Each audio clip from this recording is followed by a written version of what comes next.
Bismillahirrahmanirrahim. Welcome on my YouTube channel. I hope you all are doing well. In this video, I'm going to start Sir Syed Ahmed Khan and his contribution. Sir Syed Ahmad Khan बहुत ही important character है history का। History of Pakistan हो, history of Muslims of subcontinent हो, सब continent की history हो। क्योंकि सर सैयद अहमद खान तब जब 1857 में जो ब्रिटिश थे उन्होंने मुस्लिम्स और हिंदू जिनने वॉर ऑफ इंडिपेंडेंस स्टार्ट की थी, जब वो फेल हो गई, जब वो यानी हार गए, तो ब्रिटिश जो थे वो काबज हो गए थे। तब सर सैयद अहमद खान ने मुसलमानों को अवेयर करने के लिए, मुसलमानों को प्रोटेक्ट करने के लिए बहुत ही जो थी वो सर्विसेज अपनी सर अंजाम दी हैं। तो बहुत ही इंपॉर्टेंट फैक्टर है इनका। फिर इन्होंने एजुकेशन के लिहाज से एजुकेशनल जो मूवमेंट है, अलीगढ़ मूवमेंट स्टार्ट की थी, वो आज तक के मुसलमान भी जो है उनके वो शुक्रगुजार हैं, क्योंकि उस वक्त जो उन्होंने स्टार्ट की थी आज भी मुसलमानों को वो फ़ायदा दे रही है। जो मॉडर्न एजुकेशन का सिस्टम वो लाए थे, एक कंसेप्ट लाए थे कि मॉडर्न एजुकेशन ज़रूरी है, साइंस ज़रूरी है, इंग्लिश ज़रूरी है। देन फिर इनने पॉलिटिकली मुसलमानों को जो सपोर्ट किया, कि इनने बताया कि पॉलिटिक्स से मुसलमान जो है वो अलूफ रहें, दूर रहें। क्योंकि मुसलमान जो उस वक्त ब्रिटिश का ये कंसेप्ट था, हिंदू क्लेवर थे, मकार थे। इन्होंने किया कि ब्रिटिश को बताया कि जो वॉर ऑफ इंडिपेंडेंस है इसके रिस्पॉन्सिबल मुस्लिम्स है। तो ब्रिटिश फिर प्रॉपर अगेंस्ट हो गए मुसलमानों के। उन्हें रूथलेस जो अपना रिवेंज था, वो मर्सीलेस रिवेंज लिया। वो जॉब नहीं मिलती थी मुस्लिम्स को, स्टडी से दूर थे मुस्लिम्स। तो इसने फिर सर सैयद अहमद खान ने अलीगढ़ मूवमेंट स्टार्ट करके एजुकेशन प्रोवाइड की, मॉडर्न एजुकेशन मुस्लिम्स को।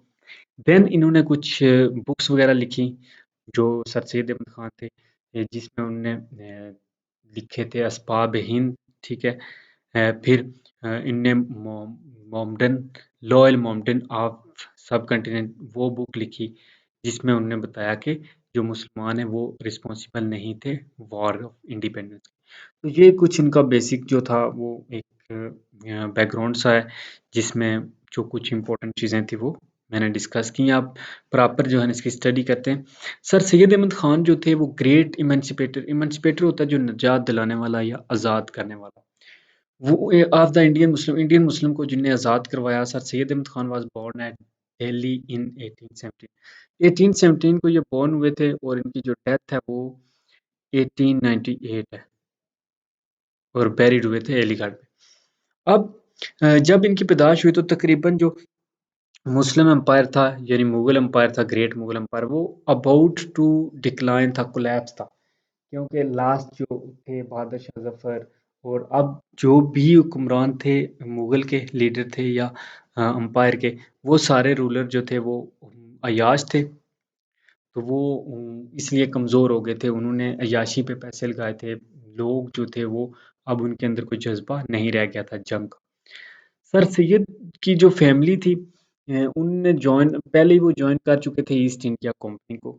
और उनके जो मैटरनल ग्रैंडफादर यानी जो नाना थे, served in Iran and Burma under the British government. तो वो ईरान और बर्मा में ब्रिटिश गवर्नमेंट के अंडर सर्व कर रहे थे, यानी उनने ईस्ट इंडिया कंपनी को ज्वाइन किया हुआ था। तो सर सैयद अहमद खान का ऑलरेडी जो इंटरेस्ट था वो इंग्लिश में आ गया था, उनके मैटरनल साइड से, जो नानका साइड की जिसको कहते हैं। एसम अकराम जो थे उनने लिखा है जी के for this insight into the affairs of the state and first contact with western learning and civilisation he was indebted to his maternal grandfather. तो ये sir S M Ikram writes ने यही लिखा कि जो अंदर से ही उनको स्टेट के अफेयर्स और ब्रिटिश की जो वेस्टर्न लर्निंग के साथ जो कंटेक्ट था वो अपने नाना की तरफ से था। सर सैयद हम जो पैदाइश से ही बहुत हेल्दी थे। उनके दादा का इसके बारे में एक बयान भी था, grandfather marked a Jat has been born in our family, कि एक जट हमारी फैमिली में, क्योंकि जट्टू का यही कंसेप्ट है कि जट जो हैं वो गबरू होते हैं, जवान से ही मोटे ताजे। तो इसीलिए उन्होंने कहा कि a Jat has been born in our family, कि हमारी फैमिली में एक जट जो है वो बोर्न हुआ है। अब जब इनके death of sir Syed Ahmad Khan father, जब इनके फादर की डेथ हुई तो उनने फिर ब्रिटिश के आगे join the British as head clerk in 1839। तो वो फिर एज अ हेड क्लर्क उन्होंने ज्वाइन किया। फिर जब उनके भाई की डेथ हुई तो उनको सीरियस जो थी वो जिंदगी की मुश्किलात का सामना करना पड़ा। इसमें इसको भी उन्होंने courteously हैंडल किया और charge him as the another event that changed him। तो वो एक और इवेंट जो हुआ उनकी लाइफ में जिसको उन्होंने कंप्लीट जिस इवेंट ने उनको कम्प्लीटली चेंज किया वो वॉर ऑफ इंडिपेंडेंस 1857। अब 1841 में जब उनने एग्जामिनेशन पास किया था वो सब जज बन गए थे। इस इवेंट पे वार ऑफ इंडिपेंडेंस पे उन्होंने बहुत ज़्यादा जो ड्यूटीज़ वो सब जज था इन बिजनौर में अपनी ड्यूटीज़ दी और उन्होंने एक एजुकेशनल जो इंस्टीट्यूशन था इसके बाद वार ऑफ इंडिपेंडेंस के बाद वो एलीगल मूवमेंट स्टार्ट की थी ताकि मुसलमान जो डिप्रेस थे उनको दोबारा वो अपनी लाइफ में रिवाइव करें। तो उनकी जो भी लाइफ थी उन्होंने तमाम लाइफ जो थी वो मुस्लिम जो थे सब कंटिनेंट के उनकी वेलफेयर के लिए डिवोट कर दिया। अब यहाँ तक था और उनकी डेथ था एंड पे है 1898 पे। ये बेसिक इनका इंट्रोडक्शन था। अब हम बात करते हैं कि उनकी सर्विसेज क्या क्या है। अब जब वॉर ऑफ इंडिपेंडेंस फेल हो गई तो बरसगीर ने जो ब्रिटिश थे उन्हें प्रॉपर ऑफिशियल रूल शुरू स्टार्ट कर लिया सब कंटिनेंट पे। तो मुस्लिम जो थे उनको थ्रोन कर लिया गया बैकवर्डनेस में, डिप्रेशन में और ह्यूमिलेशन में। ब्रिटिश क्योंकि ये कंसेप्ट था उनका वो ये ख्याल करते थे कि जो मुस्लिम्स हैं वो ही इसके रिस्पॉन्सिबल हैं वॉर ऑफ इंडिपेंडेंस के और हिंदूस जो थे वो मकार थे। तो उन्होंने ये वॉर्न कर लिया था जो ब्रिटिश का बीइंग एंटी मुस्लिम फोर्स कि वो मुसलमानों के अगेंस्ट कर लिया था उन्होंने ब्रिटिश को। इस इन्वायरमेंट में जो सर सैयद अहमद खान ने उन गाइड हिज कम्युनिटी उनने अपनी कम्युनिटी को गाइड किया रीजॉइन द लाइफ ताकि वो दोबारा लाइफ में आ सकें। जो मुसीबतें परेशानियाँ जो मायूसी हैं वो ख़त्म हो सकें। जैसे टू डॉक्टर कालिब आबिद ने कहा जी कि सर सैयद अहमद खान उन फ्यू लीडर में से हैं जो प्रोड्यूस्ड बाय मुस्लिम इंडिया जो मुस्लिम इंडिया में से प्रोड्यूस हुए हैं जो मोहम्मद अली जिन्ना की तरह हैं जिन्हें tremendous contribution in guiding the destinies of Indian Muslim के इंडियन मुस्लिम की जो तकदीरें हैं उनको गाइडेंस प्रोवाइड करने के लिए मोहम्मद अली जिन्ना जैसा एक दूसरा लीडर सर सैयद अहमद खान है। तो ये कुछ बेसिक उनकी सर्विसेज थी कि उन्होंने मुसलमानों को बैकवर्डनेस डिप्रेशन से निकाला।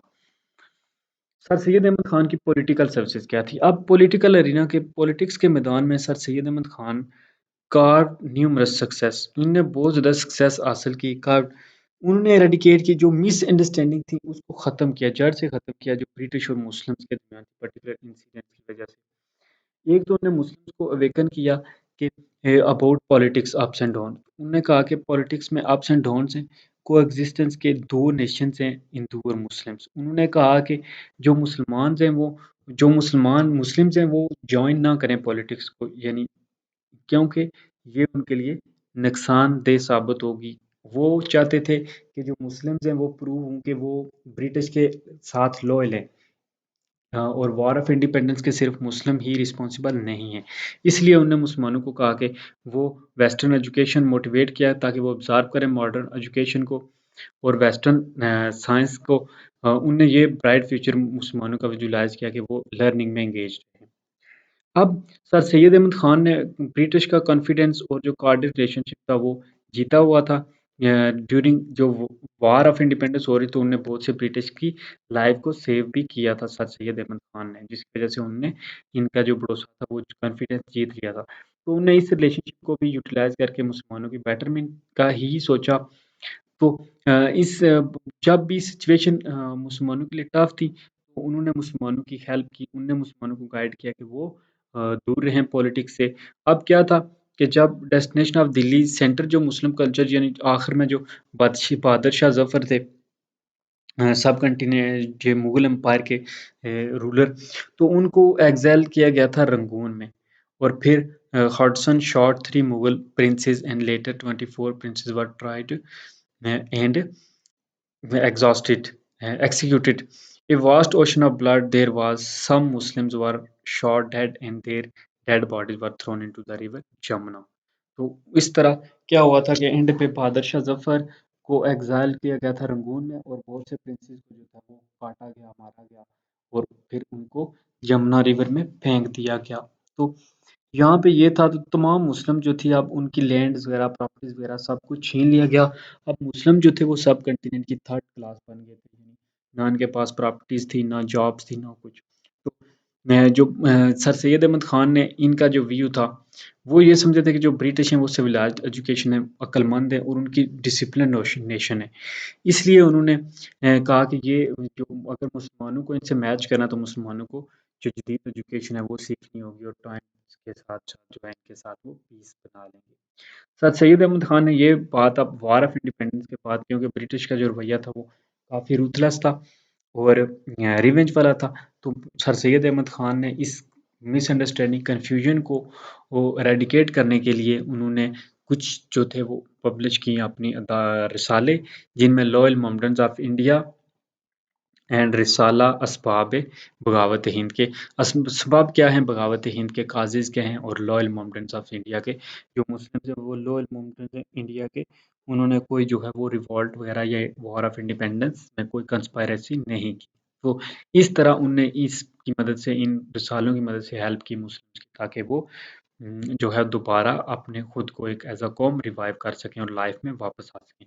फिर जब 1885 में कांग्रेस एस्टेब्लिश हुई तो फाउंडेड हुई तो सर सैयद अहमद ख़ान का यही मुसलमानों को एडवाइस थी कि वो अलूफ़ रहें पॉलिटिक्स से यानी पॉलिटिक्स ना जॉइन करें ख़ास तौर पे जो है ना स्पेशली कांग्रेस को क्योंकि वो चाहते थे कि जो है वो मुस्लिम्स इन्वॉल्व ना हों any anti activity any anti governmental activity के कोई भी ऐसी एक्टिविटी में ना शामिल हों जो ब्रिटिश के अगेंस्ट हो।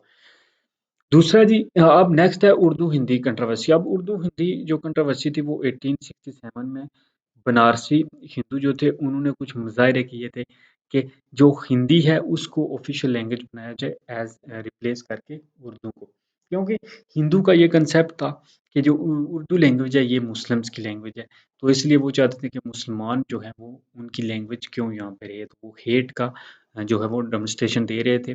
तो इस वजह से सर सैयद अहमद ख़ान ने इसमें जो है ना वो फिर देखा और सेव उर्दू करने के लिए उन्होंने बहुत ज़्यादा ट्राई की, कोशिश की अपने बेस्ट लेवल पे। इसमें जो मुस्लिम मुल्क थे उन्होंने भी उर्दू के डिफेंस में बहुत ट्राई की। मुस्लिम एज़ अ नेशन अब नेक्स्ट जो कंसेप्ट है सर सैयद अहमद ख़ान ने यहाँ पे वर्ड नेशन यूज़ किया था मुस्लिम्स के लिए क्योंकि जब हिंदी उर्दू का कंट्रोवर्सी हुई थी तो वो समझ गए थे कि अगर हिंदू जो हैं वो ये बेयर नहीं कर पा रहे कि उर्दू ऑफिशियल लैंग्वेज रही तो वो कैसे एक पूरी कौम को एक नेशन को बेयर करेंगे तो इसलिए मैं ये इन्होंने भी नेशन का वर्ड यूज़ किया। कुछ राइटर क्रिटिक ये भी मेंशन करते हैं कि that he declare Hindu and Muslims one nation. कुछ जो लिखने वाले ये भी कहते हैं कि उन्होंने कहा कि ये दोनों एक ही नेशन दोनों के लिए वर्ड यूज़ किया था। लेकिन मैटर ऑफ फैक्ट यही है कि वो एडवोकेट करते थे कि हिंदू मुस्लिम जो था यूनिटी उनके वर्किंग रिलेशनशिप के लिहाज से between the two nation as one he said Hindu and Muslim should try to be one of one mind in matter which affect their progress. तो कहते थे कि उनकी ये एक बात थी कि हिंदू और मुस्लिम को चाहिए कि वो मिल के काम करें एक माइंड की तरह इन मैटर ताकि उनकी जो प्रोग्रेस है वो इससे इफेक्ट वो फेवर करते थे separate electorate for the Muslims in 1883 saying that the majority would override the interest of the minority. उन्होंने इसमें कहा भी था कि जो मेजॉरिटी होती है वो हमेशा जो माइनॉरिटी है उसके रूल को उसके जो होते हैं इंटरेस्ट वगैरह उनको ओवरराइड कर लेती है। तो ये था मुस्लिम एज अ नेशन के बारे में उनका concept. United Indian patriotic association अब 1888 में क्या हुआ कि उनने एक पैट्रियोटिक एसोसिएशन सेटअप की to meet the propaganda of the Congress ताकि जो कांग्रेस का प्रोपेगेंडा था कांग्रेस अब क्या थी वो हिंदू की एडुकेशन करती थी वो हिंदू को ही प्रमोट करती थी। इन्होंने ये फिर जो है ना पैट्रियोटिक एसोसिएशन इस्टेब्लिश की ताकि मुस्लिम के इमोशन को एडुकेट किया जाए।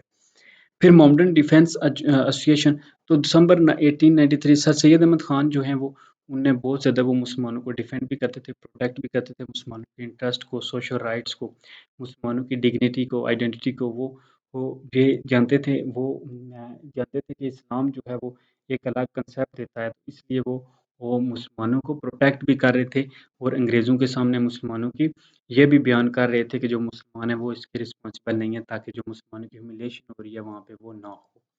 तो मेजॉरिटी जो थी वो फिर जिस तरह यहाँ पे एक एग्जांपल दी हुई है कि बिग मार्क ने जर्मन को नेशन को सर्व किया था लेकिन उनके पास बहुत से सोर्सेज थे। सर सैयद अहमद खान ने वही काम यहाँ पे किया था हालांकि इनके पास सोर्सेज नहीं थे। Many tribes have been paid to Sir Syed, particularly by modern education. It sees Muslims for being daring enough to put forward such views in an age which was by no means liberal or tolerant. तो बहुत वो कहता है tribute जो है ना उनको sir Syed Ahmad Khan को पेड कर दिए गए हैं क्योंकि उन्होंने उस वक्त मॉडर्न एजुकेशन स्टार्ट की थी जब इसका कोई कंसेप्ट नहीं था ना ही कोई टॉलरेंस थी मुस्लिम खुद उसको टॉलरेट नहीं कर पा रहे थे कि इंग्लिश वो सीखेंगे तो ये थे सर सैयद अहमद खान के कंट्रीब्यूशन के पॉलिटिकली एजुकेशनली फिर उर्दू हिंदी कंट्रोवर्सी में मुस्लिम एज अ नेशन फिर Urdu United nation patriotic association और मॉडर्न डिफेंस एसोसिएशन में तो ये सर सैयद अहमद एक इम्पोर्टेंट हिस्ट्री का करेक्टर है ख़ास तौर पे specially in the history of Pakistan और हिस्ट्री ऑफ मुस्लिम्स ऑफ सब कंटिनेंट ठीक है फिर जब वॉर ऑफ इंडिपेंडेंस में एजुकेशन में अलीगढ़ मूवमेंट तो ये सर सैयद अहमद खान के कुछ इंपॉर्टेंट रोल थे that's all in this video like कर दें वीडियो को सब्सक्राइब कर दें चैनल को अल्लाह हाफिज़